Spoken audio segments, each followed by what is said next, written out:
Welcome, ladies and gentlemen. Well, to this fine little radio program known only as Smokin' and Toastin'. Yeah, it used to be known as something else, but we like this name better. So it's like life has improved for all of us. Smokin' and Toastin', or as I like to call it, my favorite day of the week. Because we get to come and do the show and have something to drink and occasionally have something to smoke and we get to talk about some of our favorite subjects in the world, and I get to hang with my man Ian. How are you, sir? man, I'm doing pretty good this week. How about you? You're having a good week, aren't you? I am having a good week. Yeah, Started out great. I had a steak night for my birthday. I believe that was Monday night. It was awesome. That was a good time. Mm-hmm. It was a very good time. I was thrilled to be invited and had some great The guy food. that does that steak night, he has a Facebook page called Meat Mojo. Well, you can find him around Houston. Definitely got the meat mojo, I can tell you that. Oh, man, his... Did you have the lamb chops? I had the lamb chops and the steak. It was my gosh. Mixed grill of sorts. And yes, so I took good. most of it home, but the lamb chops were unbelievable. And the pork steak chops. was good. The lamb chops were unbelievable. And the pork chops are unbelievable. Well, my wife had the pork chops, so I got to taste those, and they were great. Yeah, so that's just good stuff. And of course the drinks were flowing and the cigars were being smoked. In fact, I'll be talking about the cigar I smoked at your birthday party on today's show. We'll be talking about that, and we got some pretty interesting stuff to taste for you here on today's program. It's also, we'll consider this our Cinco de Mayo show, because Cinco de Mayo is in a couple of days. And so as such, we will be tasting some tequila. We'll be tasting the Tequila Ocho Single Estate Anejo Tequila. So that'll be coming up on the program, plus some rather interesting beers. Rahr & Sons Iron Thistle Scottish Ale from Rahr & Sons in Fort Worth.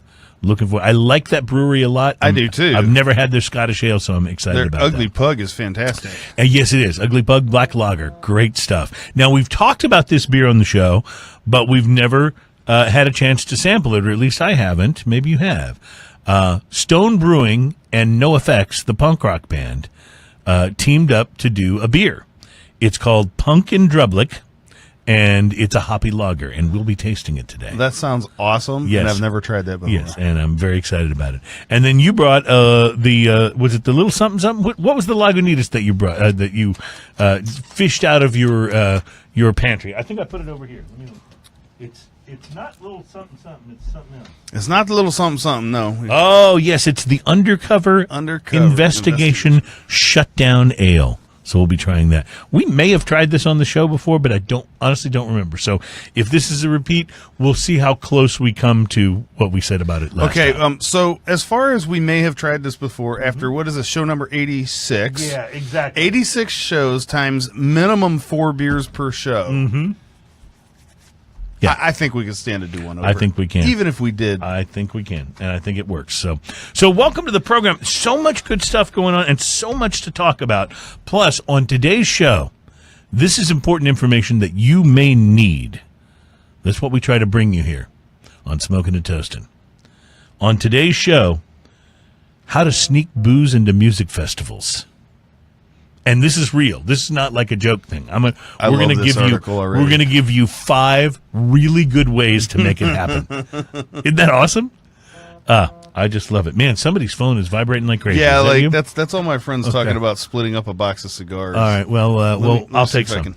Right. The answer is yes. Our program is brought to you by our good friends at B&B Butchers and Restaurant at 1814 Washington Ave in Houston, and in the shops at Clear Fork in Fort Worth. And we also want to send a special shout out to Jeremiah Butler from B&B, who was our special guest last week and brought the best rum we've ever tasted. Best rum ever. Oh my God, it was good. That was the El Dorado.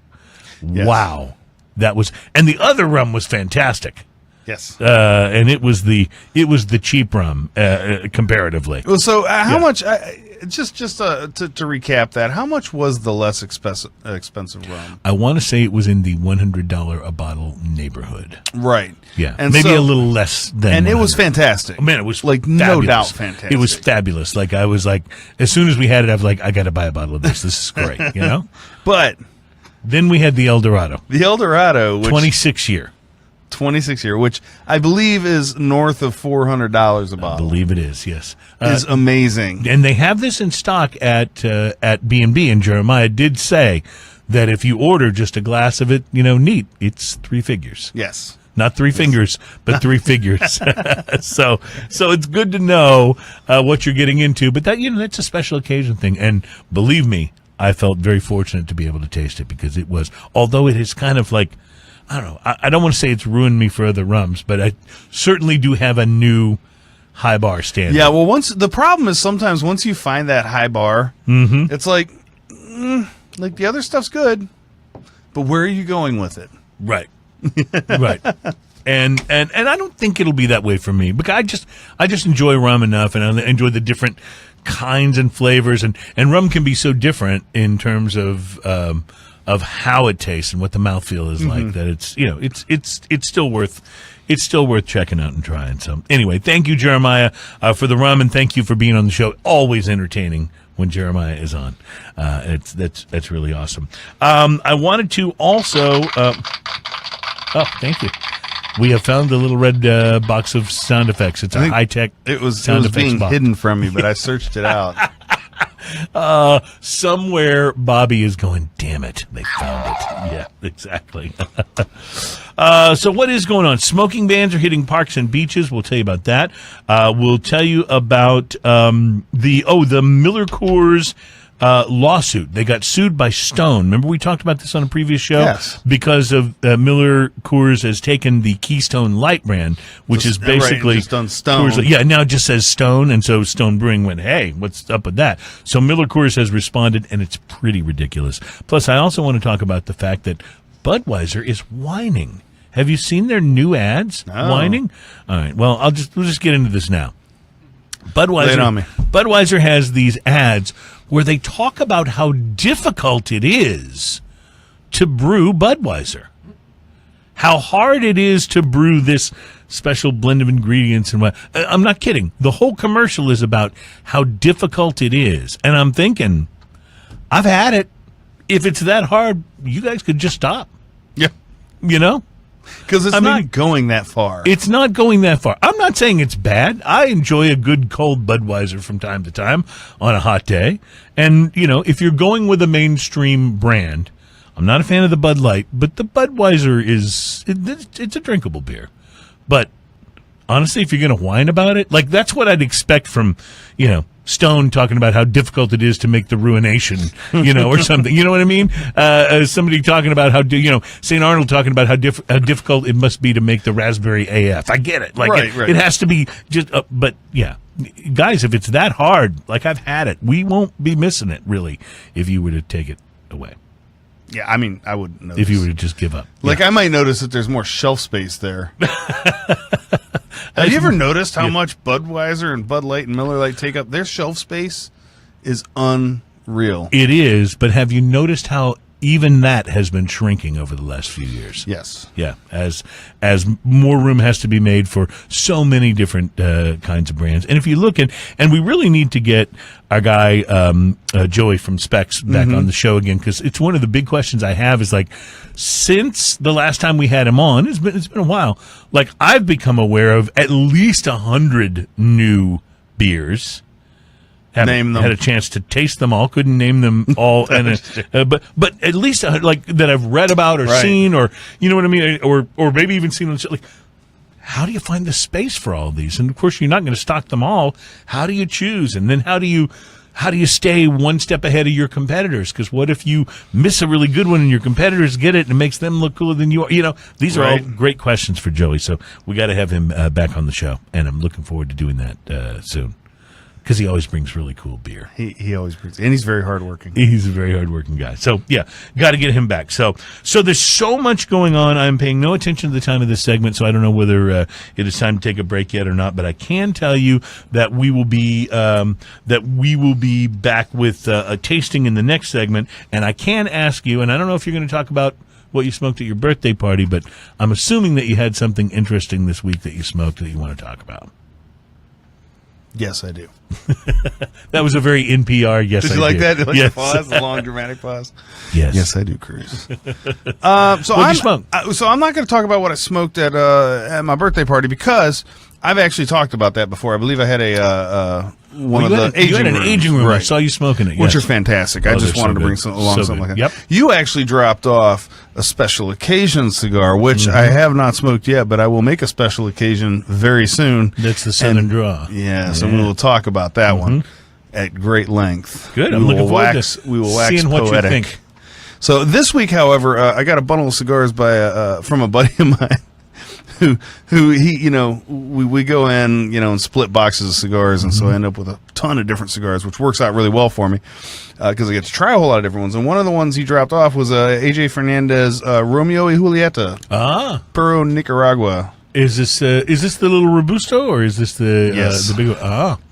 Interestingly, I've had one of those recently. And my it's that one. Mm-hmm. Yep. Yeah. Had it. It's wonderful. And not to prejudice your review.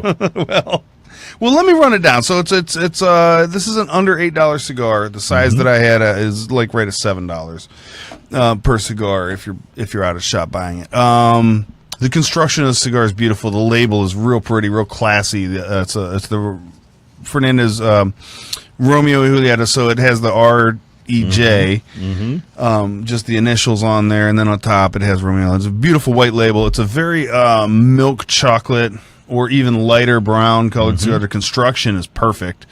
It's one of those cigars you pick up and you go, okay, this is a quality piece right here. You just kind of feel that. I used a clip. Most of the time I use a punch on cigars, and this deciding to use a clip on this was brought about by the fact that I couldn't find my punch. That'll do it. But I do have a lot of clippers. Yes. So after I made that decision, the pre-light draw on this thing was nice. It was a little bit of effort, not a lot of effort, but a little bit of effort. To the draw, it had this great creamy nuttiness to it. A lot of the earth and leather flavors going on. Really nice, almost like a cappuccino kind of coffee-ish kind of thing going on to it. The initial light was big. It was a big flavored cigar. I was Very not AJ. Expecting this. Very AJ. From AJ I expect it. But From not a Romeo and from a Romeo, Julieta, yes, absolutely. I don't expect That's that. right. I actually sat down yesterday and expected this to be just kind of a nice, light, Right. fluffy Kind of cigar. medium, middle of the somewhere road in type the of cigar. yeah. Yep. Mhm. Not at all. This Yep. was a full flavored powerhouse from the beginning. The initial light had some spice to it. I really kind of enjoyed it. It sat in the middle of the tongue kind of area. It didn't burn the back of the throat at all. Didn't give you tongue bite right on the beginning of the puff or anything like that. I sat down with my wife outside. She was at home, and I had to smoke this very slow. It was such a big flavor and so much complexity to it. Like, it kept developing all these nuances, these nutty kind of flavors. Just what you want a cigar to do. Yeah, and it was an interesting cigar. So I'd take a few puffs and I'd set it down and just sit there and enjoy that for a little bit.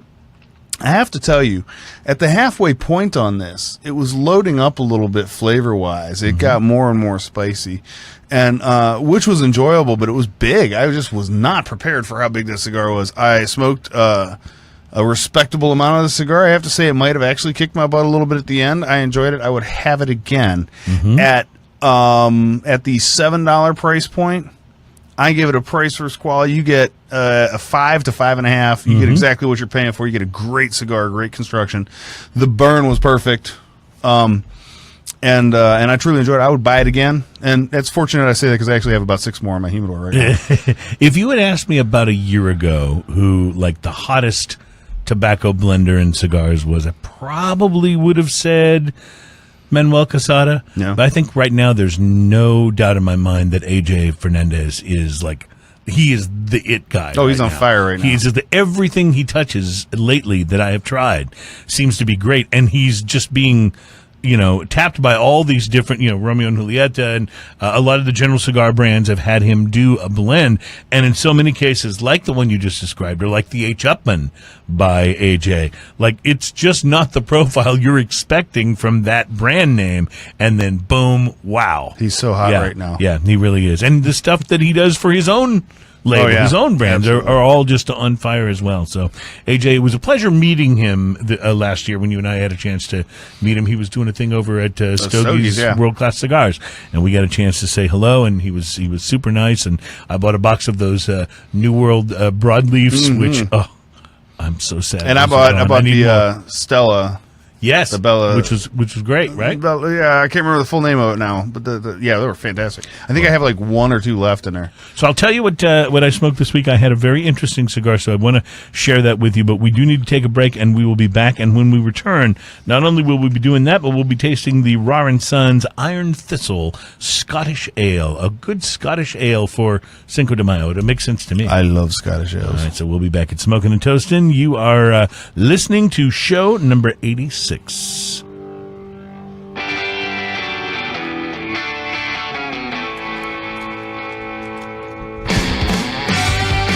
that was an intense cigar. I was not expecting it at all. It was good though. I'm just really impressed with what he's done for all these brands. I can't figure out how he's keeping the quality that high, you know?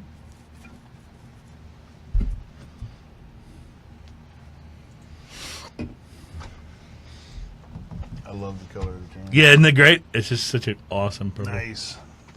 Prost, y'all. Is that what it says? Yeah. Awesome. All right, ready whenever you are to kick off Segamunto number 2.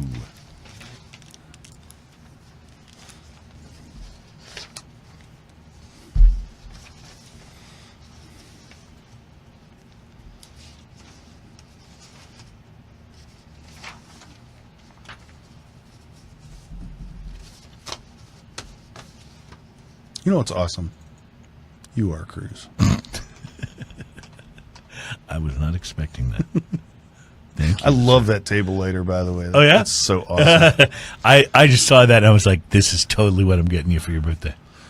I actually had something else in mind, and I saw that and changed up. You got totally changed derailed. Up immediately, got totally derailed. With that. Like, he's going to love this. Right? I do. It's just got such a flame to it. And I dare say that one better not stop working after 2 weeks, like so many of the little lighters I bought lately. It's got presence. Yes, it does. It does. I should have brought it today so we could show it off. You show it off? Yeah, we could do some lighter reviews. I could blast about 13 different kinds that I've tried that just don't. We can last. both mention that there's a certain company out there that doesn't back up their product and they suck. Yes, but you probably weren't using their brand of lighter fluid. I was so upset with them about that. Ready whenever you are.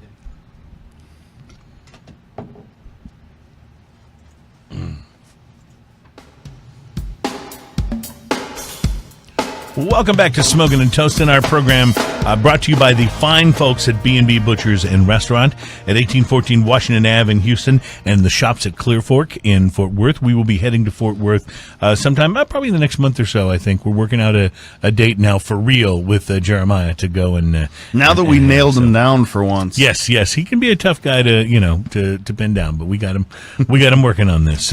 So this is our Cinco de Mayo show, which Cinco de Mayo is in a couple of days, and Cinco de Mayo, the 5th of May, is celebrated to honor Mexico's victory over France at the Battle of Puebla during the Franco-Mexican War, which was from 1861 to 1867. Now, despite having a small band of fighters, the Mexicans were able to defeat the massive French army on May the 5th, 1862. A lot of people outside of Mexico mistakenly believe that Cinco de Mayo is a celebration of Mexican Independence Day, which that was declared more than 50 years before the Battle of Puebla. So that's not why it happened. This holiday started to be celebrated in the U.S. after President Roosevelt created the Good Neighbor policy in 1933 to improve relations with Latin American countries.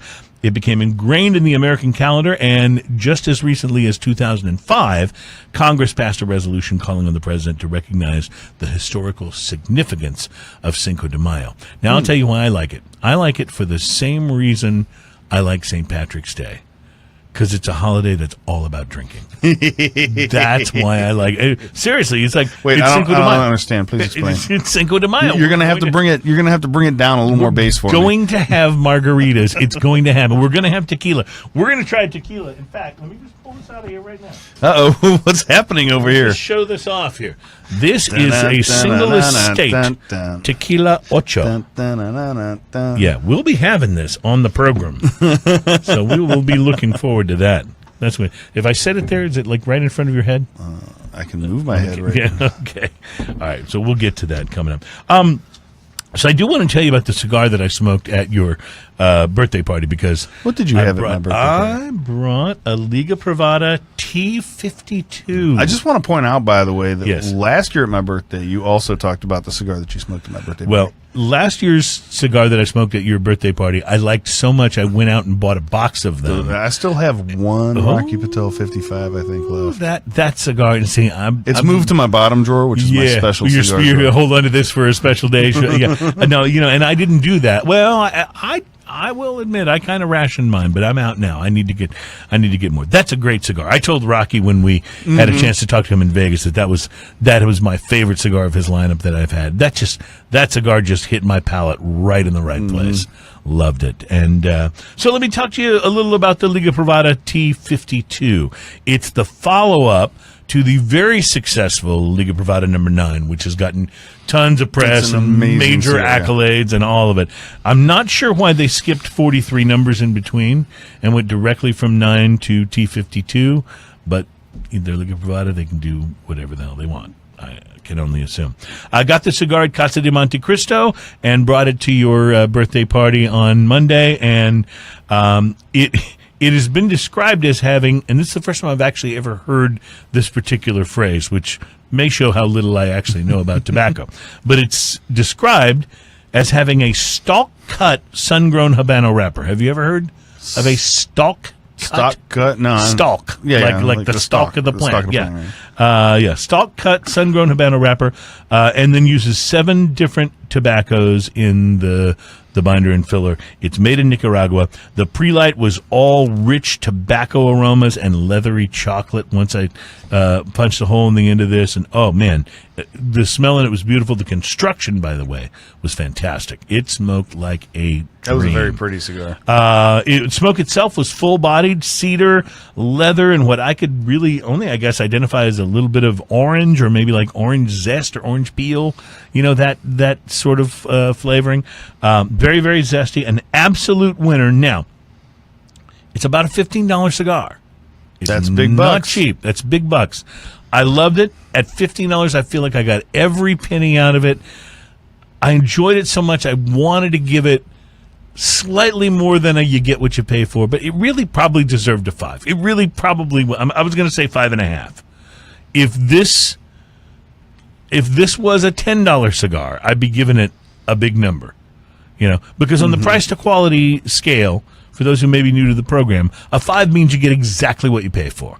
So if it's a $5 cigar and it smokes like a $5 cigar, that's a 5. If it's a $5 cigar, it smokes like maybe like you would have been willing to pay like $8 or $9 for it. Well, it's going to get a much higher number. Yes.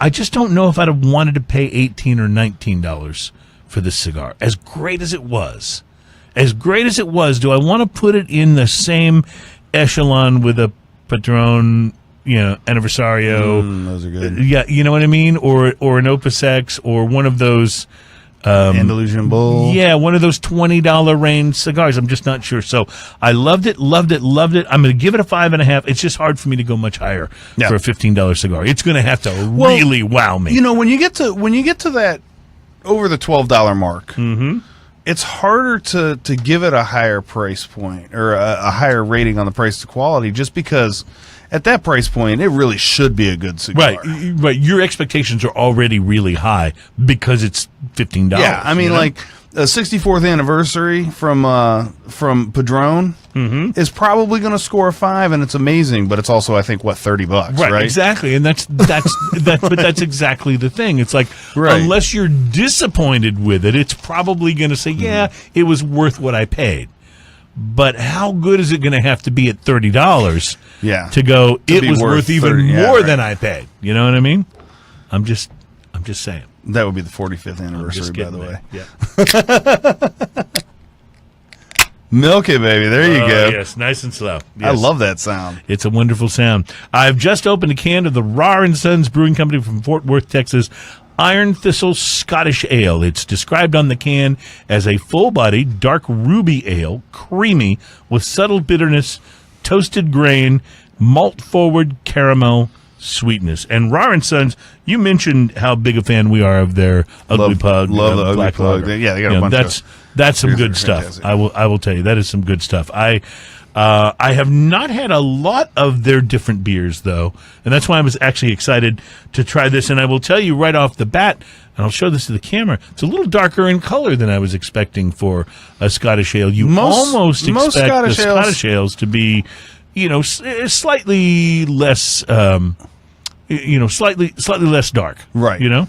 This almost looks dark enough to be, like a Bock or a brown lager or something like that. But it's Scottish ales are usually a little bit lighter, a little more red and blonde in them. Well, we'll see what we think of this. Fortunately, it is nice and cold. Scottish ale is also known as a wee heavy, by the way. So if you see wee heavy, I'm not sure what that means. If you see wee heavy, WEE, wee heavy, like it's a wee heavy. All right, so we'll see what we think of this. I can tell you on the nose, it does smell like a Scottish ale, and I'm not even sure what I mean when I say that. But it's what I was expecting it to smell like. What that means is you're smelling a lot of malt. You're smelling... And I just inhaled some of the beer. I was talking about that at your birthday party. I totally didn't see that, by the way. Oh, man. No, I wasn't staring at you when you did it. Of course not. And you're not staring at me now, trying to clear my sinuses. Okay. Well, I can say, I was just talking at your birthday party. I was telling some people how, no, it wasn't. It was actually at the Patron tasting that I went to last night. I was showing some people how to how to take the full inhale with their mouth open, and then I explained that I did that on the show a time or two with beer and wound up and up inhaling beer up my right? nostrils. And so, here it came again. So with a wee heavy or a Scotch ale, you get a lot of that malt profile on the nose, big time malt caramel, like that burnt caramel on the nose, and then I always smell the alcohol in it a little bit. I'm not sure if I'm edge of it. I always get a little twinge of that smell. I'm not sure if I'm getting that on the taste, but I can tell you the burnt caramel, and it's a delicious, that doesn't sound like it would be very good, but boy, is it. It's burnt caramel's a lot like toffee. Right. It's a very specific flavor. Yeah, it's really, really good. I'm impressed with this. This is what I would call an outstanding Scotch ale. Mm-hmm. And the Scotch ales that I've had, like I said, have been a little lighter in body and a little lighter in color. Maybe I just haven't had enough. I love that it ales. says Prost, y'all. Yeah, Prost, y'all. From Rahr & Sons in Fort Worth. And it says, quality brewed, community strong, Texan proud. Well, I am not surprised that they're making a great Scotch ale because they're so good. There's a few on the market right now that are just outstanding. 90 Shilling is a great one. There's one from... I think I like this better than 90 Shilling. I'd have to have them next to each other because they're both so good. Definitely more caramel and malt in this than the 90 Shilling. The Founders Scottish ale. Founders is great. Yeah, it's just great. That might be just one of my favorite out there. Oh man! Now, also, there's a Real Ale makes a wee heavy and a bomber. Generally, they don't usually. They may have it in the small bottles, but it's also quite try good. that soon. That sounds like a great idea. I love those guys. Hey, a sign that perhaps we are a bit closer to the apocalypse than we may have imagined. Guess who's releasing their own whiskey? Oh, no.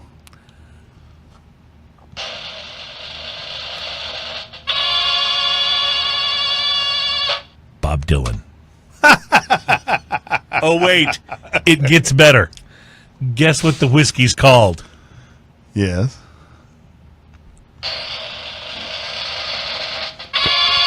That was me nodding to Ian to play the sound effect. We've got this totally down, by the way. The whiskey is called Heaven's Door. As in knock, knock, knocking on. Of course. Heaven's Door. Yeah.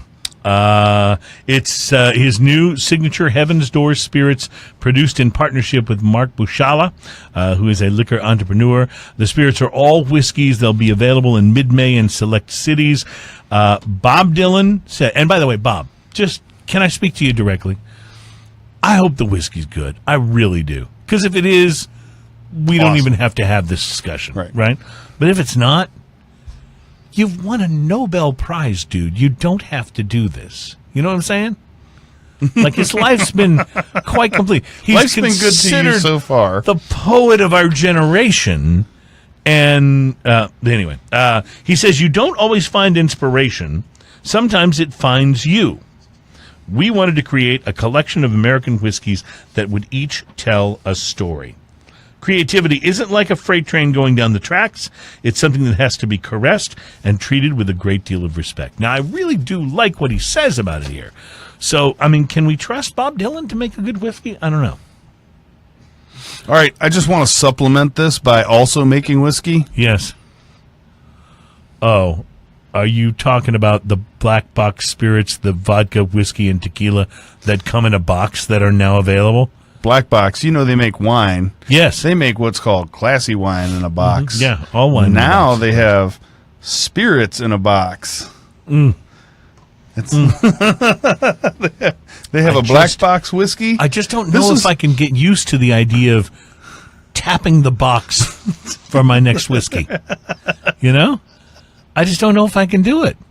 I mean, is that up or down from a plastic handle? I think it's down from a plastic handle. You got a box with a bladder of whiskey. Mm-hmm, yeah. That sounds delicious, doesn't it? A box with a bladder of whiskey. I'm going to grab me a bladder of whiskey at some point. I don't know. See, there's some things, there's some bridges we perhaps didn't need to cross. But that's pretty awesome. I'm going to hold that right up there. I want you to see this. Black box. Black box whiskey, yeah. And whiskey, vodka, and what's the other one? Whiskey, vodka, and tequila? Whiskey, vodka, tequila. Yeah, there you go. All right, we'll be trying some tequila coming up, and we're also going to try something, and Ian's wife brought this, and I think it's just awesome. It's Slow and Low, 86 proof, rock and rye that's in a can.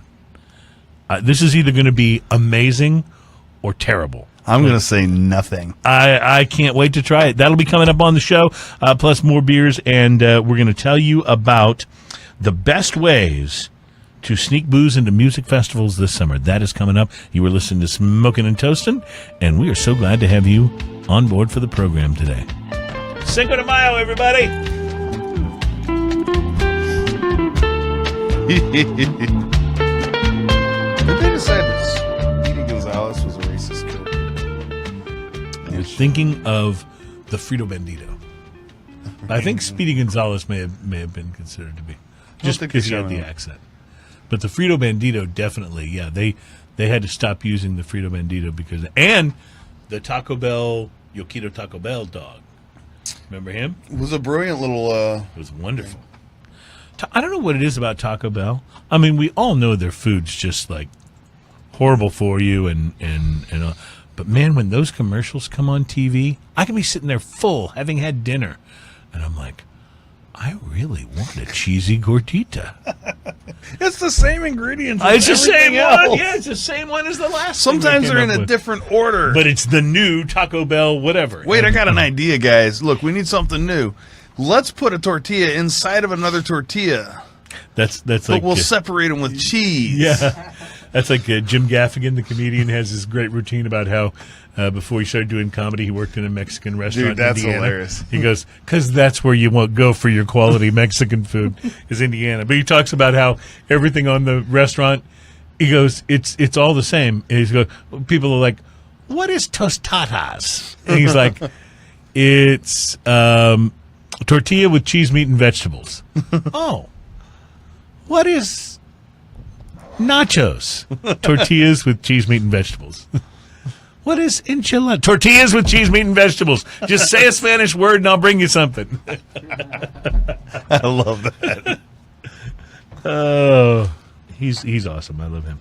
All right, up next.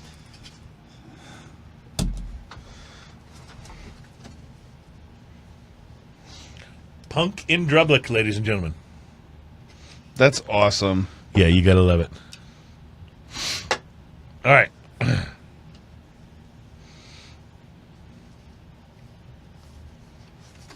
See, Bob Dylan did not need to do a whiskey. He just didn't. I don't know. Maybe it'll be great. We will definitely... Facebook, I'm telling you right now, we will definitely taste the Bob Dylan whiskey. Yeah, I can just only hope that they make it a craft whiskey and not just let's just pick a whiskey and put your name on it. Chris Hart, if you're watching, listening, have you had the Bob Dylan whiskey? Because if anybody has had it yet, it's you. Yeah. You know, when someone says whiskey and I know a guy in the same sentence, I always just assume it's Chris Hart. Yeah, that's right. It's true. I was at the Tequila dinner. His name came up, and they were like, "Oh yeah, Chris Hart. Yeah, he's great. He really knows his whiskey." Awesome. He's one of those guys. You know, I always wondered when you're watching TV, like some documentary or whatever, and they have so and so expert. Yeah. Like, where do you find some of these experts, right? Yeah, like, right. he would be whiskey expert, and it would totally just be like, yeah, okay. And I would believe every word he said. That's right. Because he's Christopher Hart, ladies and gentlemen. All right. Segment tres. Now I just hit myself in the eye with the headphone, so I'm really batting 1,000 today. Snorting beer, hitting myself in the eye with a headphone. And I really haven't had that much to drink. There are other ways to have a good time. Yes, I know. But most of them involve drinking a lot, and I just haven't had a chance. It's only the third segment. All right, ready to rock. We're working on it, man. We're working on it. Give me some time, man. You know what I love? Scotch ale. Scotch ale is pretty awesome. Oh, this music. Welcome back to Smoking and Toasting. This music is bawdy. It's bawdy and wonderful. Yeah, bawdy is that's a great word. That's right. That's a great word. We should start doing word of the week on the show. That would be wonderful. This week's word is bawdy. Bawdy. Bawdy. B-A-W-D-Y. That's right. Bawdy. It describes you're right. It describes a very specific. Yes, and feel. even the way it's spelled is good. Yes. You know. Now I don't know if I would describe NOFX as bawdy, although they do have some of the same characteristics that you think of when you think of bawdy, but they're just, I don't know, something about a really sort of like badly behaved punk band. Bawdy seems a little too genteel. Yes, bawdy would be. It's not the right mood for it. Yeah, it isn't. NOFX and Stone. They would be rambunctious. Rambunctious. Yes, that'd be good for next week's word.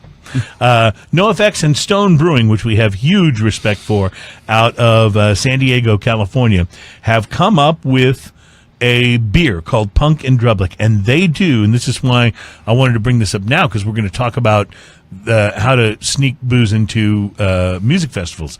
They actually do one. It's called the Punk and Drublic Festival with Stone and NOFX, and they have tickets and info at punkandrublicfest.com, and it says here, this beer was brewed as a collaboration between Stone Brewing and Fat Mike, who just showed up mostly. I'm sorry, it's a little hard to read on the can. I apologize. Between Stone Brewing and Fat Mike, who showed up and mostly just got in the way. That's what it says. But it does say that when you need something to wash the noise down, Stone Brewing and NOFX Punk and Drublic. It's a hoppy lager. It's only 5.8% alcohol, which I say only because it may be the lightest beer Stone has ever brewed. Maybe, at right? 5.8. Yeah. Most, lagers are going to come in the 4-something range. But this one's a little hoppy, so we'll see how. That was a beautiful sound. I can smell hops. The moment the top was opened on this beer. Very, very interesting. I really have a lot of respect for Stone, even though some of their beers, I will say, really push the limits of my willingness to accept hoppiness. But still, I will take Stone almost any time because I just appreciate what they're willing to do, and that's push the envelope. You know what I'm saying? And see, as much as IPAs are not necessarily my favorite, I love almost everything Stone does. And it's interesting because one of the things that you've expressed some reluctance toward is IPAs that are super hoppy. And that's generally what Stone does, and yet you have huge respect for what they do and for their IPA. Well, so a couple reasons. Stone is doing one thing, and they're doing it incredibly well. Doing it well, yes. And they're doing it with balance. Like, that's the thing, is balance. Don't just give me a hops pine in there. cone. Yeah. Don't just give me a pine cone to chew on. make it a balanced beer that I actually want more than a sip of. Well, I can tell you on the nose, and I did not actually inhale the beer, but I did smell it. On the nose, I'm actually not just getting hops, but a little bit of citrus, which is kind of interesting. That surprised me. When it was described as hoppy lager, I was expecting the more piney hop and not necessarily the citra. But I don't know, on the nose, this is really No, good. it does have a bunch of citrus. Mm-hmm. It's pretty, too. It's kind of a straw-colored... That's really interesting. You know, blonde this is thing. what happens when you heavily hop a lager instead of an ale. It just is different on the palate. You know what I mean? So this is a lager that has big flavor. Mm-hmm. There's that, what do you call it, that dankness to it. Yes. That you get from sometimes when you add a ton of hops. And I don't whatever it is that makes that dankness happen. I like it. Not a lot of lagers where the word dank would come into play. No, and what's funny is it usually shows up about 3/4 of the way through your flavor profile, right towards the very end, right before you swallow, and the finish and everything, and it's delicious. It adds a level of interest to this that I really enjoy. And what's funny is, as big as this tastes up front, the finish is so quick. It really is like it leaves you this tiny bit of like after effect after the finish. But most of that hoppiness goes away. There's a little bit of that lemoniness to the end of it, but it kind of makes you want another sip. So one of the things I like about this, too, is they didn't try to over-sweeten it either. Right, and that's, I think, a mistake some lagers do make is they, in an attempt to be more sessionable, more drinkable, they over-sweeten them a little bit. No, this is really This well is actually balanced. crisp and delicious. I'll go back to what you said about Stone's beers. Balanced. It's very, very I'm a balanced. big fan of theirs. Yeah. We got to do a little San Diego road trip, I think. Yes. That would be some fun to visit these guys and talk about balance in beer. Now, they have a music festival called Punk in Drublic. Can you imagine the debauchery at that music festival? That would have to be just one of the most awesome things to see. But I have 5 suggestions for you, and I will tell you right off the bat. This is from an article that was contributed to liquor.com, which is a great site, by the way. I recommend you spend hours perusing the many articles there. Not only do they have great cocktail recipes, but they also just have great, interesting articles about every different kind of spirit, a lot of stuff about mixed drinks. And this is what I found on there today, which I thought was perfect because we're entering that festival time of the year. I think Hangout Fest in Alabama is about to happen, and Lollapalooza is about to happen. We already had Coachella already took place.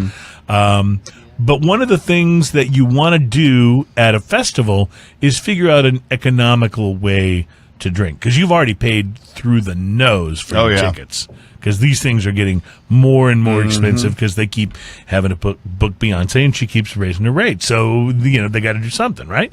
So the ticket price keeps going up. And then while most festivals do have some fairly decent beer and spirit offerings these days, it's not at always $12 per beer. It's not always as affordable as you might want. $15 per beer. So Smokin' and Toastin' is now proud to present to you 5 easy ways to sneak booze into festivals this season. All right. Are you ready? Number 1, the sunscreen flask. Ooh. Yep. If you're going to a summer festival, chances are you'll be out in the sun most of the day. That means having sunscreen in your bag is a totally reasonable thing for festival security to see, and you'll have your booze inside in no time. You should also have a friend bring some actual sunscreen, though, because you're going to need it. Probably actually going to need it. But this has to be number 1 on the list, because this is a do-it-yourself. Now, I will give you one big warning, and that is, you need to wash out the old sunscreen tube really, really well.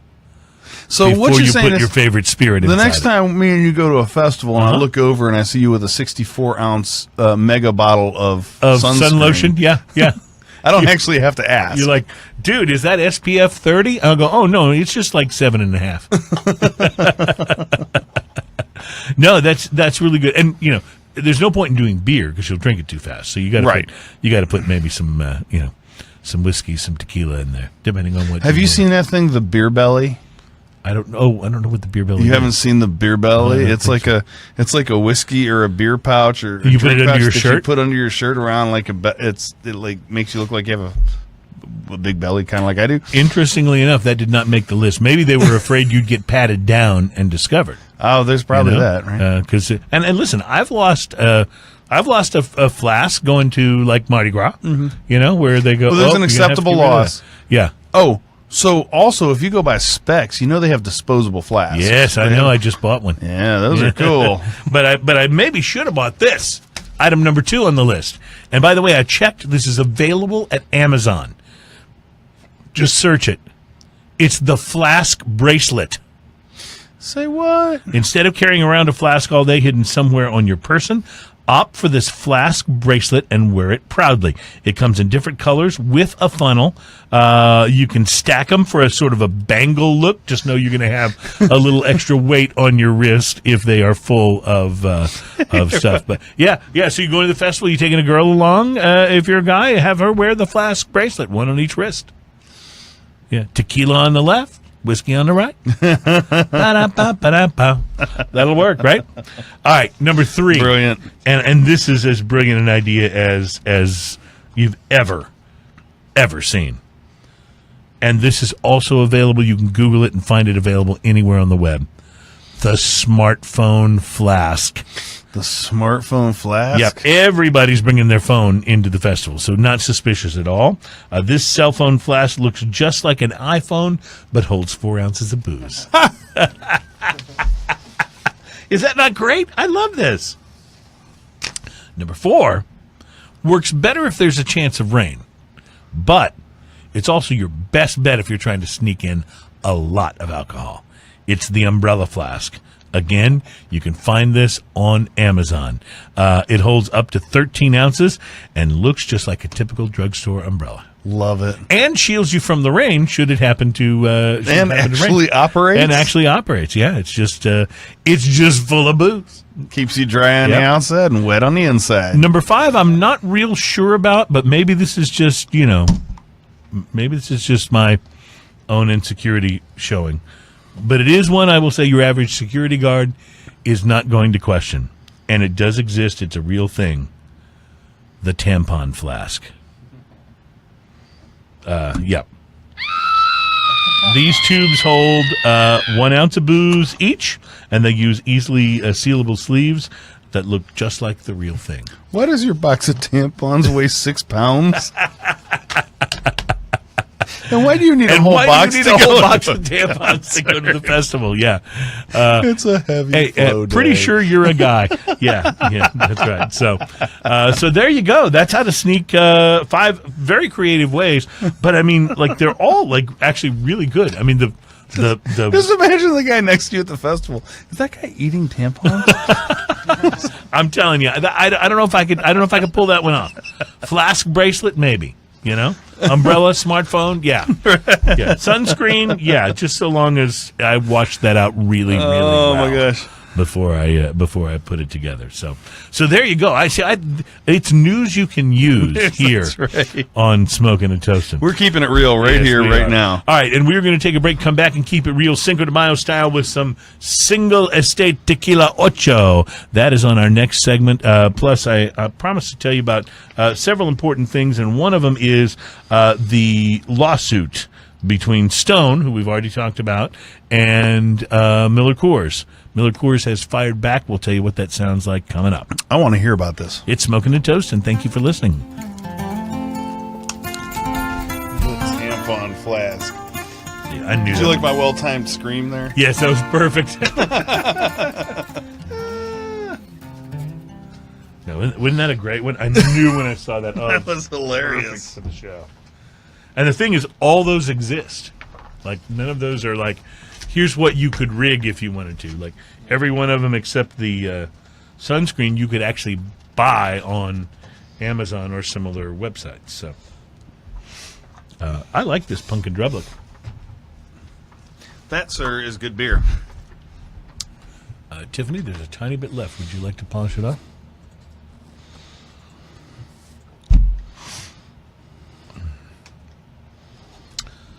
Well, So this has worked out well, this beer sampling that we're doing.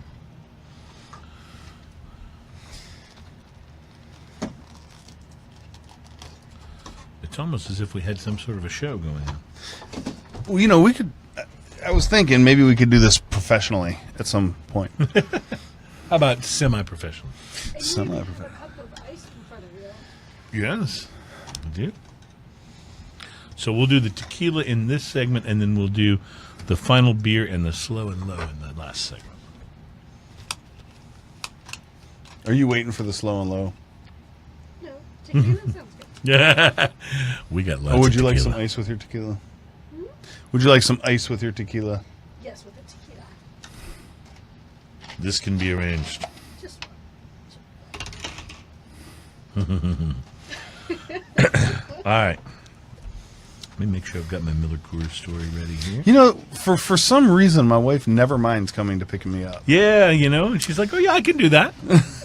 She never has a problem like, sure, I'll come pick you up. Yeah. Got you covered.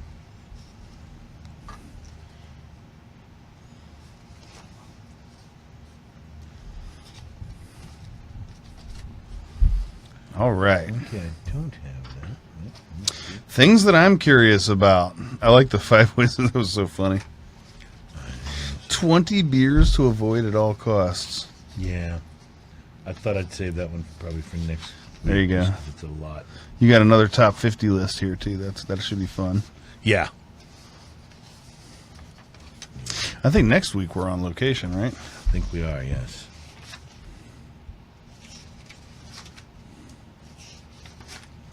Mm-hmm. Is that Miller Coors story missing? So I think the cigar split was 6 cigars. Well, I'll definitely help you take some. Because he had a couple other people going on. So yeah, I'll split mine with you. Pardon me.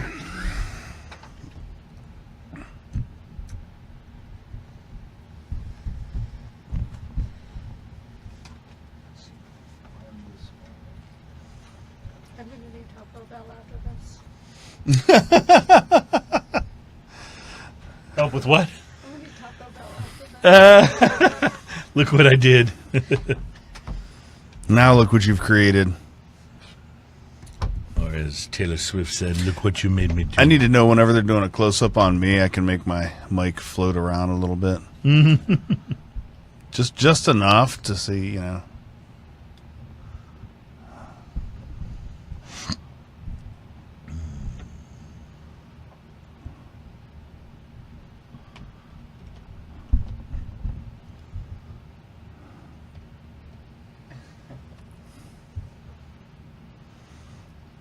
I like your little ultra slim keyboard there.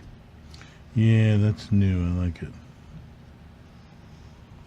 It keeps you from having a... Yes, silent. Yes, I like Clackety that. clack, clack, clack. We just got, Johnny just updated the office with everyone with clickless mouses. Oh, really? Clickless mouses. Can't hear the clicks anymore. Mice meese. I figure in this office everyone will be wearing headphones anyway. Yeah. It happens a lot, actually. All right, I am ready when you are, sir.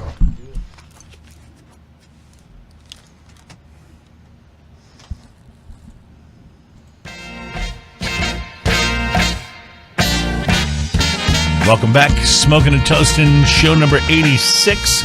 We are brought to you by our good friends at B&B Butchers and Restaurant at 1814 Washington Ave in Houston, in the shops at Clear Fork in Fort Worth. Bacon, bacon, bacon, bacon, bacon, bacon. Bacon.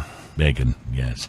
A legal drama between independently owned Stone Brewing and Miller Coors continues to unfold. What this is basically about is the Miller Coors people have been producing Keystone Light for a number of years. Mm-hmm. Keystone Light is basically their sort of bargain version of Coors Light. To me, it tastes exactly the same. I don't know. I've never A-B'd them to see if it's exactly the same.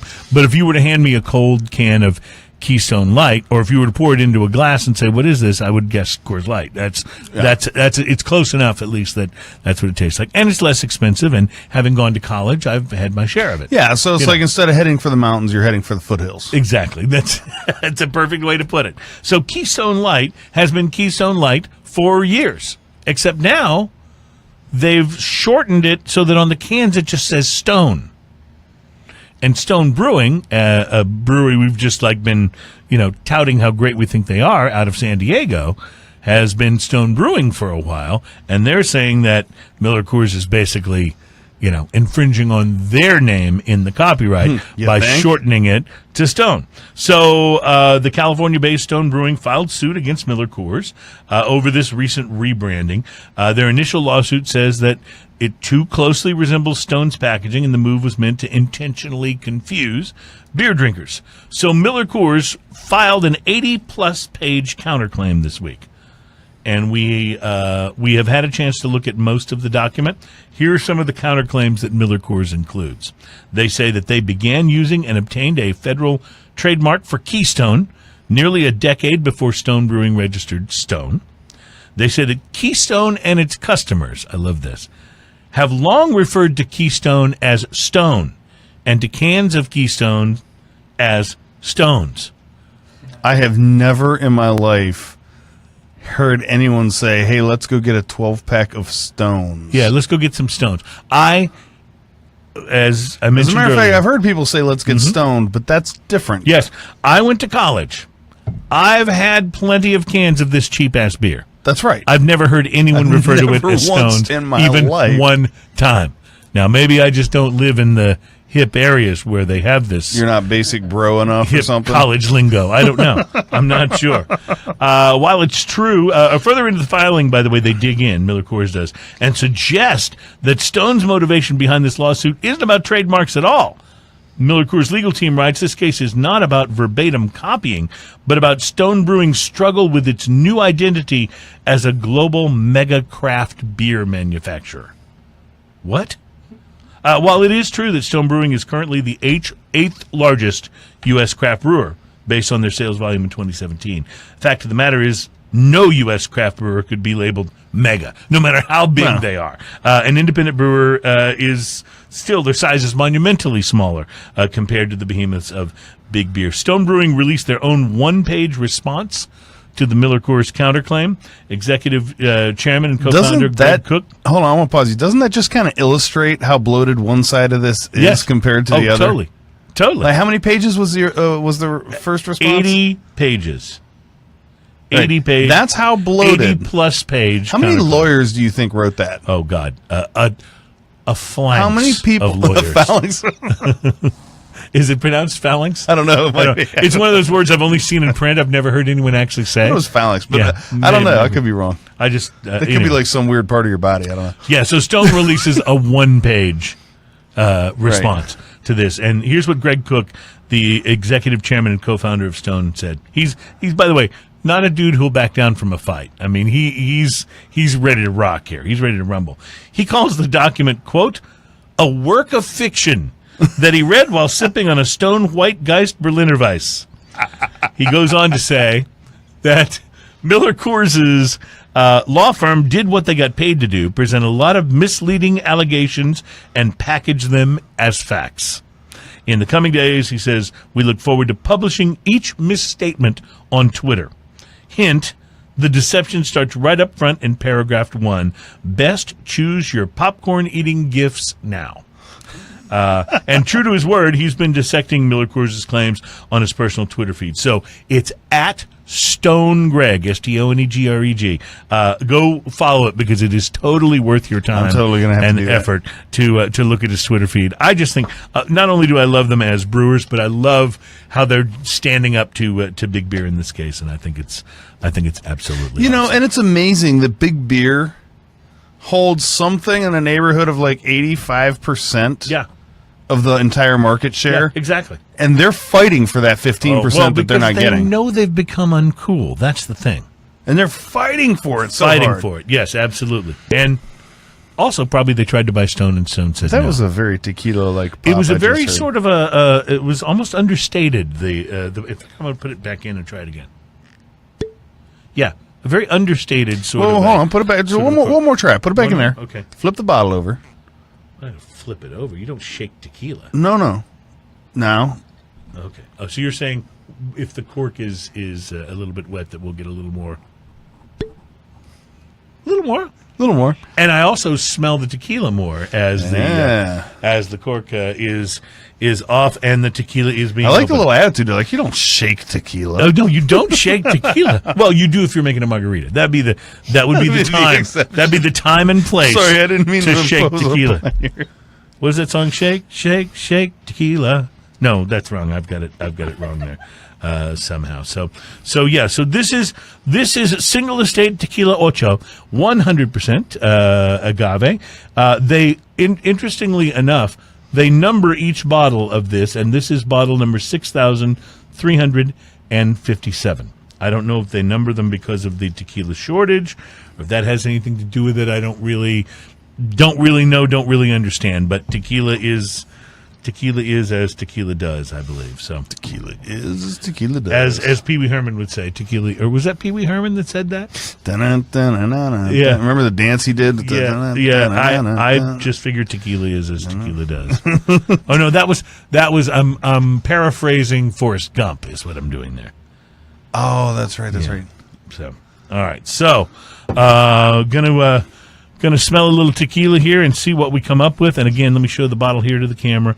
Single estate tequila Ocho, and That smells very tequila-like. it is. I was going to say that about just when the top came out of the bottle, it immediately smelled very much like tequila. And I'm not trying to be redundant, but it was the agave smell. Boom, right out of the where sometimes you begin when you first smell a tequila, especially an añejo, you begin to smell the the wood, the oak, the whatever it's been aged in, and the byproducts of that right off the bat. This one you immediately smell agave. Agave right off the front. You know what's funny though is What's you that? immediately taste vanilla, oak, and pepper.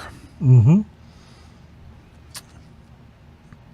getting the pepper more on the back. Yeah, the pepper's on the Yeah. back, but The vanilla and oak up vanilla front. and oak, and then the finish is pepper and oak.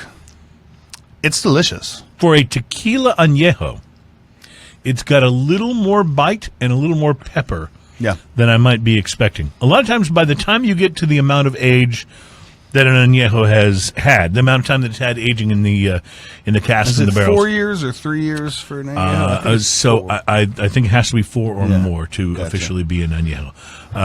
But I'll look that up, and people can correct me if I'm wrong. But I think for tequila, it only has to be 4 years.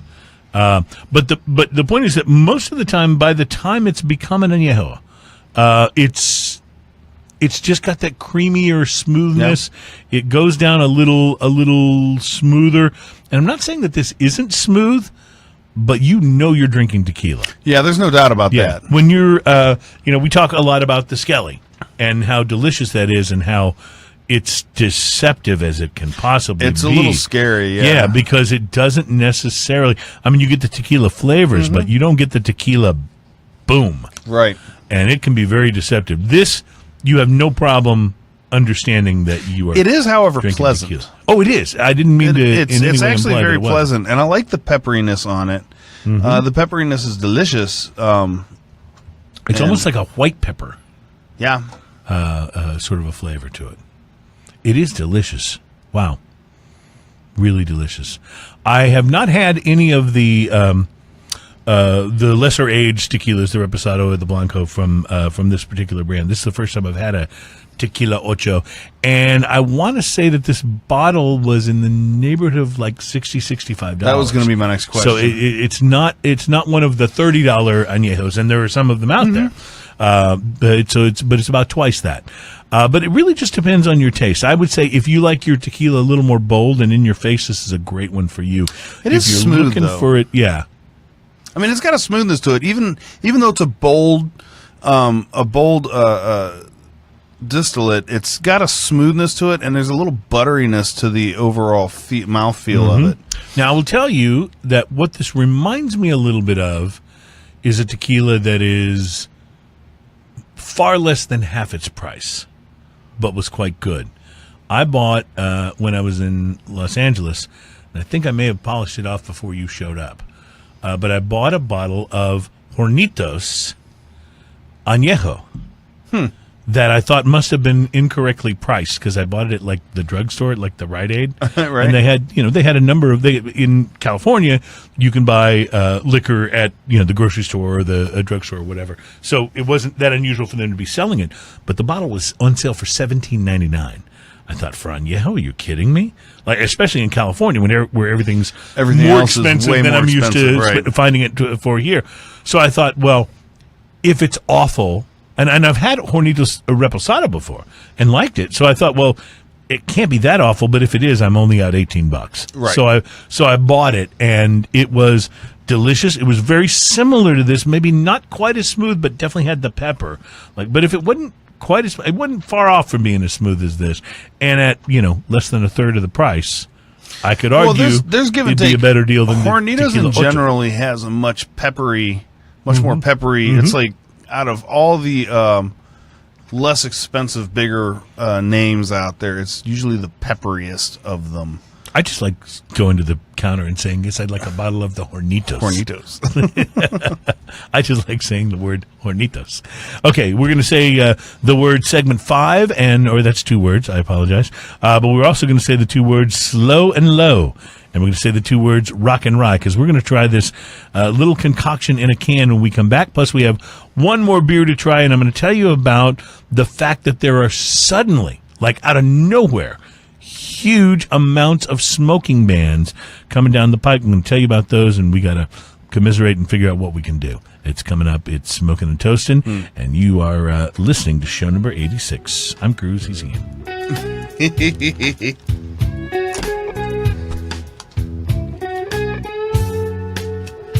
Very peppery and oak. Yes, very peppery and oak. Tiffany's already got plans for it. So last night, I should probably talk about this on the show. Last night at the restaurant Ritual, where Brianna is manager now, they had a Patron tasting thing with food. So we went, and it wasn't super cheap, but it was fun. And they made all these different cocktails, and then we got to sample the Patron Roca line, which is different from just the regular Patron. And so we got to try the Silver and the Reposado and the Anejo. Oddly enough, the Reposado was our favorite, which is kind of interesting. The Reposado actually reminded us a bit of the Skelly. Oh, nice. And I'm not sure what it costs for a bottle, but anyway, I did talk to the rep and got her information, and we're going to try to get her on the show. So Nice.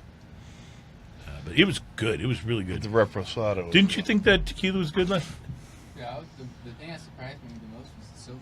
Yeah. I never tasted a Right. silver so complex. Right, the silver. You could tell it was a silver, like it tasted kind of like a silver, but there was so many more flavors. Because usually a silver is just fairly straight agave, Right. with a little bit of maybe pepper, a little bit of bite. This you had like earth and mushrooms, and it was really That sounds good. interesting. Yeah, and I know that But might this not is a whole different sound right, line. right? But it's a whole different line, and they make it. It's made in this particular way where they crush the agave leaves with volcanic rock, and apparently that's the way tequila was made, like way back in the day. It's like this old artisan way of making it. So anyway, they talked about it, but. Very interesting. It'd be very interesting to have them on the show and to talk about that. Nice. And especially, it'd be good for Patron because, like, they're almost thought of, even though they're really not, they're almost thought of as a mainstream brand at this point. Right. So for them to come in and talk about their artisan, which is what the whole line is about, is them trying to. And we had the Patron Anejo in here because I still have that same bottle at the house.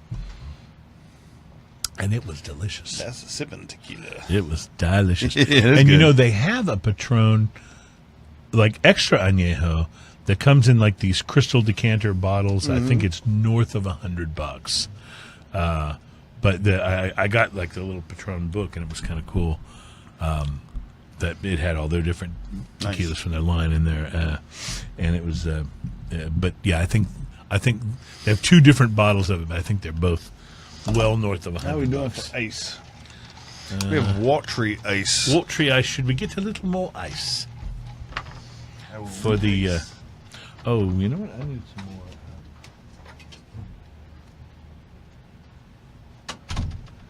I may need some more. Well, let's see. This one will work. That one will work. That one will work.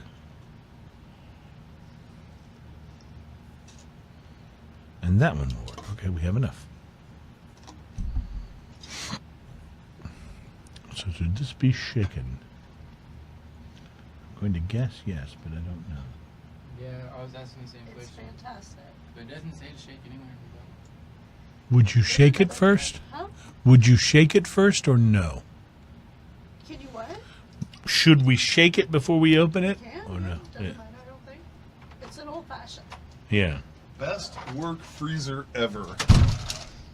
Don't need no fixin'. Drink straight up or with ice. Extra dry, 84 proof. Does not say to shake or not to shake. That is the question. It is the best work freezer ever. It is. Like when you come to work and your freezer's full of beer and vodka and Gotta love you some beer and vodka.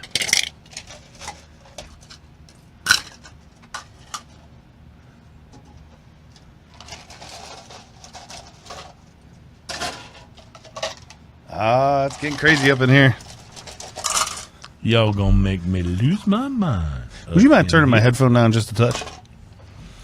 Just a tiny little bit. It feels like it came up earlier for no particular reason. Actually, that's because I asked him to increase the amount of my microphone in your headphones. Oh, right. So that you would, just yes, thank you. have a sense of what was going on. Like, oh, he's going to listen to me. Yeah, exactly. He's going to listen.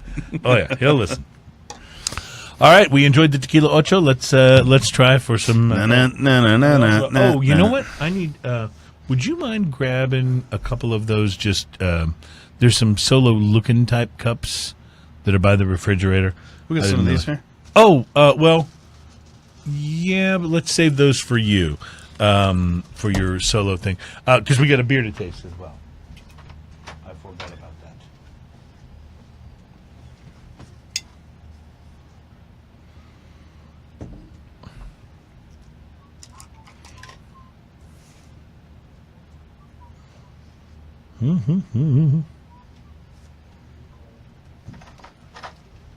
Thank you, sire. Oh, damn it. I got to get the opener, too. This is oh, that's so pretty. Well, so now that we got Cruz out of the room, I can tell you what I think about the beer that he brings. Him and his IPAs. I mean, I swear if he brings one more IPA... I can't go on with it. Okay, yeah, for sure. Uh-oh. Banner fall down. Ah. All right, ready? Let's rock this joint.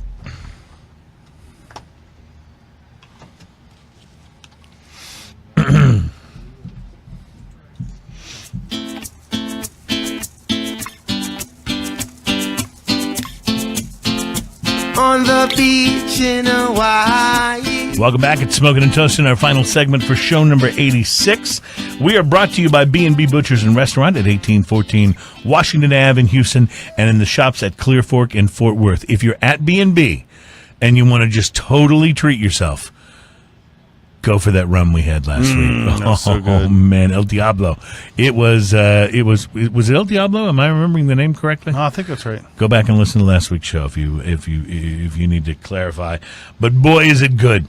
Just ask them for that rum that Jeremiah really likes. They'll know what you're talking about.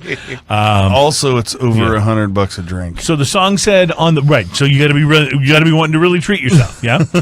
So the song said on the beach in Hawaii. As far as I know, you can still light up a cigar if you are lying in the sand on the beach in Hawaii.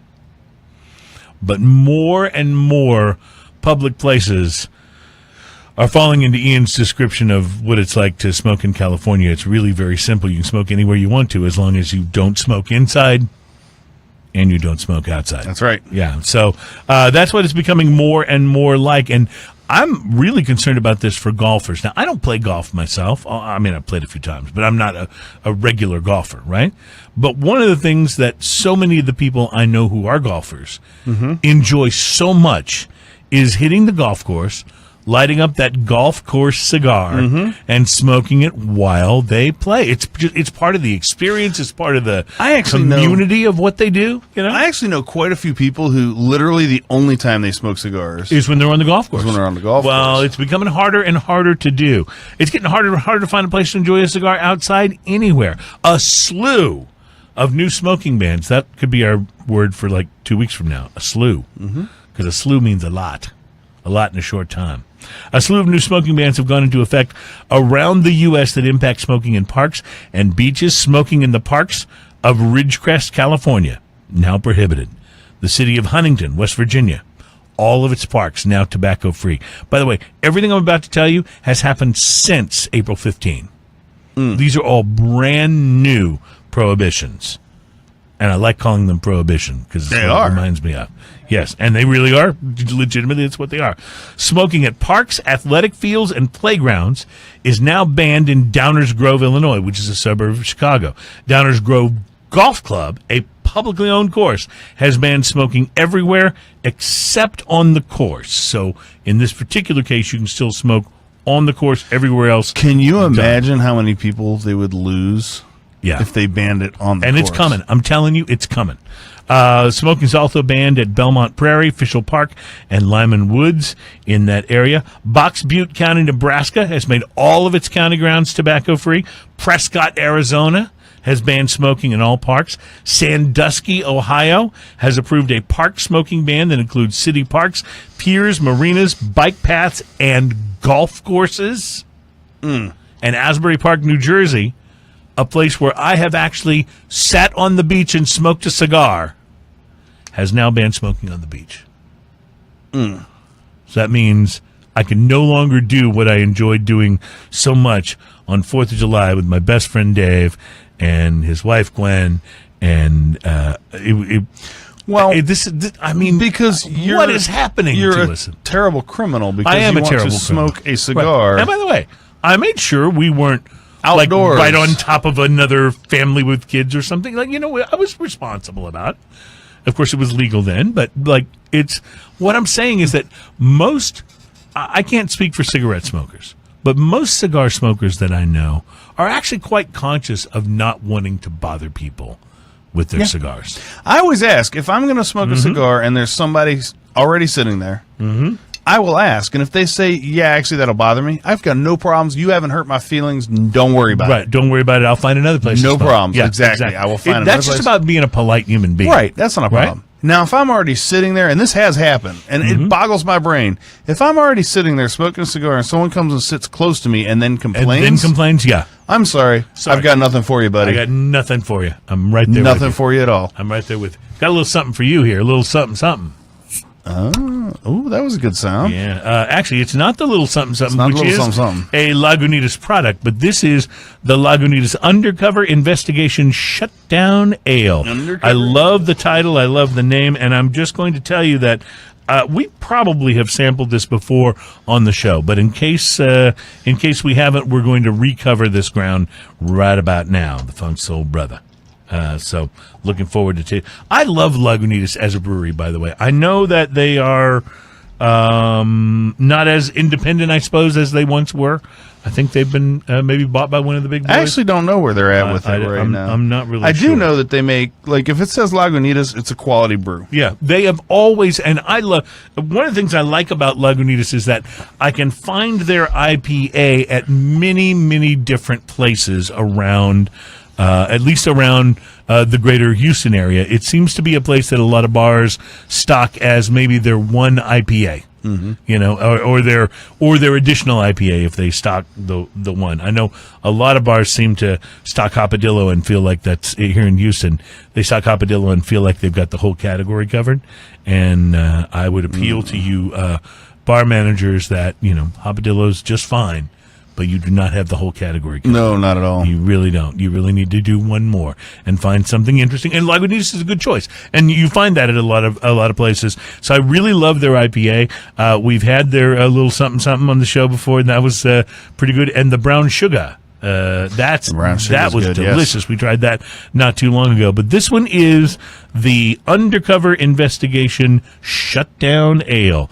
And if we had this, I don't remember. So let's go back and see if I can't do this without importing it into my sinuses. Yeah, Without uploading it into your nose. My friend, that's a good beer. This is a bitter beer. It is a very bitter beer, and it's got a little bit of almost what I like to call Christmas spice. Yeah. On the finish. Not that it's really a Christmas ale tasting beer, but it's got just that hint of that Thanksgiving, fourth quarter Christmas ale type of thing. Which, by the way, that time's going to be upon us before we know it. We'll be doing a Christmas ale show again. St. Arnold Christmas Ale. I I can't know. wait till it comes out. It's St. Arnold Christmas ale is like. It's like a really good box of Christmas cookies. That's pretty amazing. You crave it all year, waiting for it to come back around. Pretty amazing. Yep. So this has a little bit of that burnt caramel, like the Scotch ale had to it, and it's got a lot more crisp to it. This is not a big round tasting Correct. beer. This is more of a, you get your flavor profile right up front. You get this little finish, and you're done with it. It does have a lingering kind of bitterness in a good way. In a good way, yes. I agree. It's got a very complex flavor, which is another thing I really love about Lagunitas is that everything they have isn't just totally straightforward. Their IPA, the Lagunitas IPA, is a fairly straightforward IPA, but even it has some nice complexity to it. And the stuff like the brown sugar and the little something, they're very complex. There's so much going on there. And this one kind of falls into that category. Almost has a little fruit zest to it. Yeah. Like from the orange or mandarin kind of a family. By the way, 9.7%. And you don't even notice it. Yeah, not at all. Interesting. Not at all. It doesn't come across that way at all. It almost Drink 8 of these. It almost feels lighter than the Stone Lager that we tried. Yeah, right. Wow, interesting. And I like fascinating. the low carb on it. I like that it's not very carbonated. It kind of works with this particular ale in the mouthfeel. By low carb, you're not speaking of carbohydrates. No. I would speaking never of be speaking. Carbonation. Hey, by the way, check out the pop tabs on those. Yes. Now this is we're also going to sample this before the show ends. This is the Slow and Low Rock and Rye. It's basically an old fashioned in a can. Show them the pop tab And though, 'cause it's old school. Major props to Tiffany for bringing this. This is awesome. Like that's the kind of pop top that you can cut your heel on, just like in the song. Totally. Or like if you start you remember the old cans of pudding that you would pull the pop top off and then they would have pudding on so you would lick the pudding off and then cut your tongue? Yes. Yeah, okay. Good. I'm not the only one. So let's see. I don't know what kind of a sound this will provide for us, but since we are all about the authentic sound effects, which really means we're too cheap to buy a sound effects library. Oh, I think that was the pop.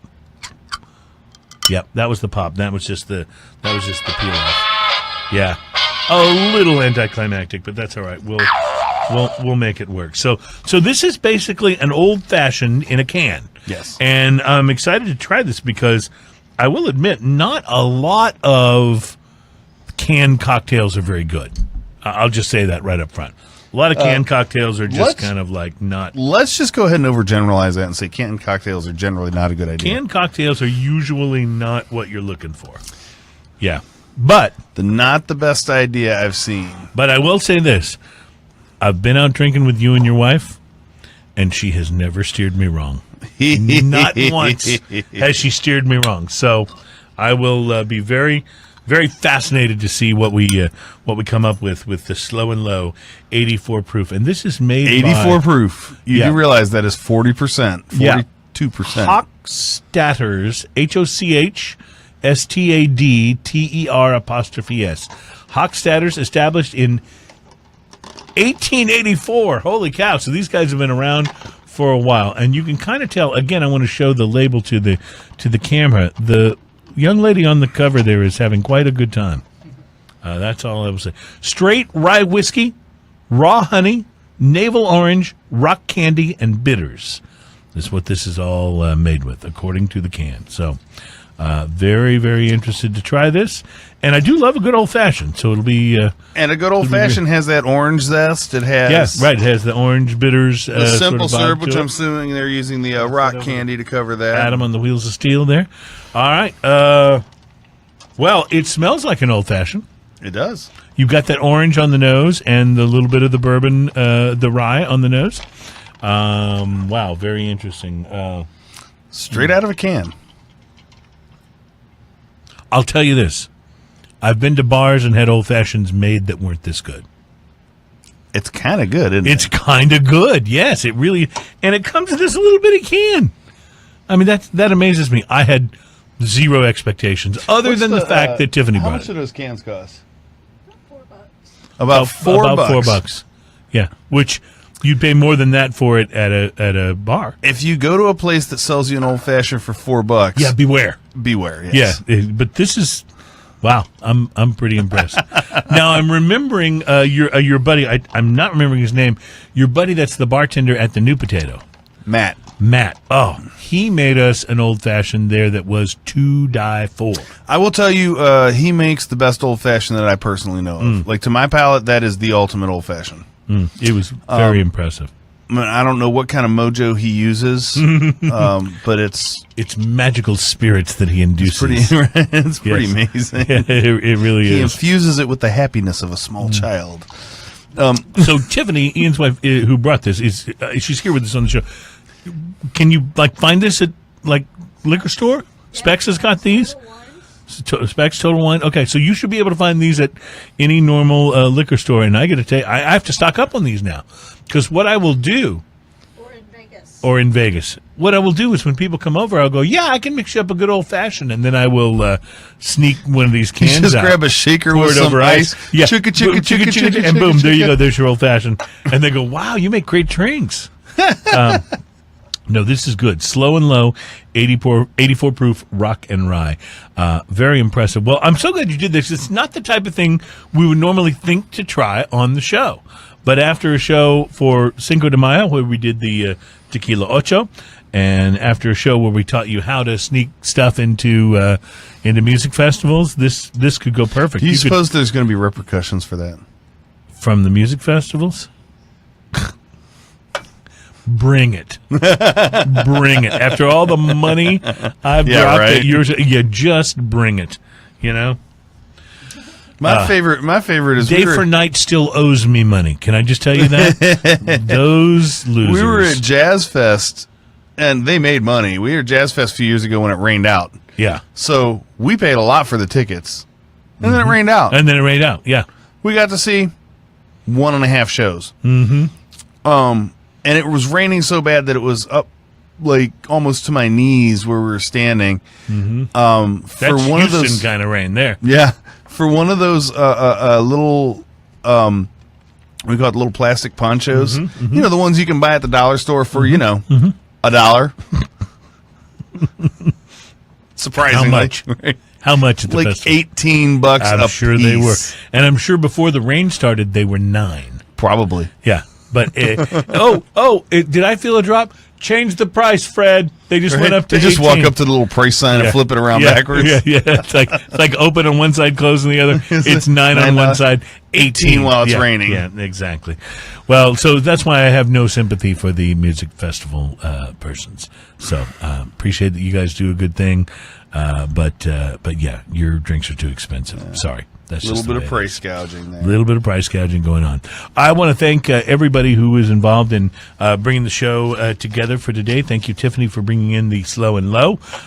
Thanks to Adam on the Wheels of Steel for putting it all together as he always does. And thanks to you, my friend, for having a birthday and giving me exciting and fun things to do this week. We did have fun, didn't we? We had a great time at your birthday party. We really I had did. a bunch of people out. I was pretty Smoked happy a about that. great cigar, drank some awesome beers, had steak and lamb chops that were over the moon. They were so good. Yeah. So it was great Meet stuff. Mojo. If you're in Houston, Meet Look Mojo. up me, Mojo. Find out where that guy. He does steak nights around town. Yeah, Man. find him and order the lamb chops. That's all I have to Unbelievable. say. Ladies and gentlemen, we are really looking forward to next week's show. We're going to be on location, so we'll tell you all about that. Watch the Facebook page during the week. Thank you for listening to Smoking and Toasting. Thank you for watching us on Facebook Live. And we also want to remind you to check us out on the YouTube feed, because everything that gets archived at the YouTube feed is a great way to go back and actually physically see the shows that you might have missed. And they're all very easy to find. Just look for the videos tab on the Smoking Also, and Toasting what was that YouTube cigar feed. you talked about? What was that drink we had? What was that? Right. It's all there. Oh, The yeah, that's right. information's there. It's easy to find, and that way if we went on and on about something and said you got to try it and you want to go back and figure out what it actually was, you can totally do that. Also, if you like what we're doing, share it. Yes, that would Please be share it appreciated. on social media. That would really be We appreciated. thrive on these things. We dig it. Yeah, share it. If you're a follower of ours on Facebook, thank you. If you're not, please go by the Facebook page, click follow, and as Ian said, share it. That's a great way to do it. So have a great week. We'll be back with show number 87. I believe next week we're going to be on slightly later, but we will still be on Thursday. So watch the Facebook page for details and information. Have a great week, my friends, and as is totally appropriate to say when you have an old-fashioned that you could almost pretend you made yourself. Cheers. Cheers.